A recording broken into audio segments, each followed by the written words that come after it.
दोस्तों नमस्कार, कैसे हैं आप? गुड मॉर्निंग, सत श्री अकाल। और जैसा कि आपको पता है कि स्वर योग बहुत भी इम्पोर्टेंट है हमारे लाइफ में, हमारी साइकिल में। प्राण हमारे स्वर ही हैं।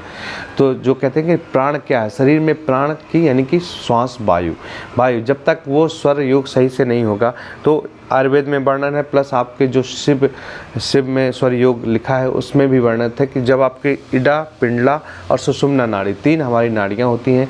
आपने देखा होगा नाक के सामने आप उंगली करके रखिए तो एक ही नाक चल रही होती है।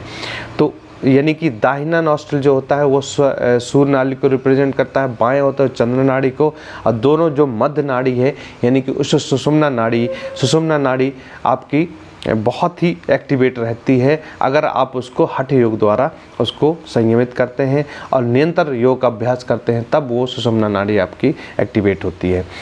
तो क्या है कि सुषुम्ना नाड़ी को एक्टिवेट करने के लिए आपको निरंतर योग अभ्यास करने की आवश्यकता होती है और इसके बहुत सारे फायदे हैं।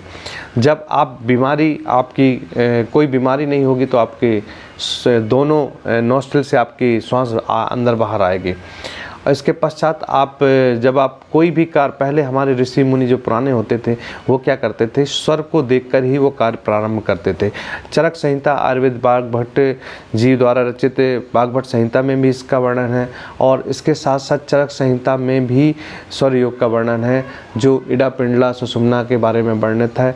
उसमें बताया हुआ कि अगर कोई शुभ कार्य या पुत्र या पुत्री की प्राप्ति के लिए भी स्वर योग का बहुत स्थान है।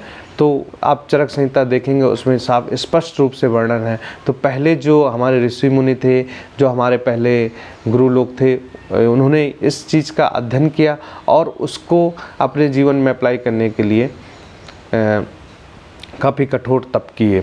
तो जब आप स्वर तंत्र में यह है कि अगर आपकी इड़ा, पिंडला, सुषुम्ना दोनों नाड़ियाँ चल रही हैं, सही नाड़ी, आप देखेंगे दिन के सूर्य जब निकलता है तो सूर्य नाड़ी हमारी अधिक एक्टिवेट होती है, और जब शाम होने लगती है तो चंद्र नाड़ी एक्टिवेट होने लगती है।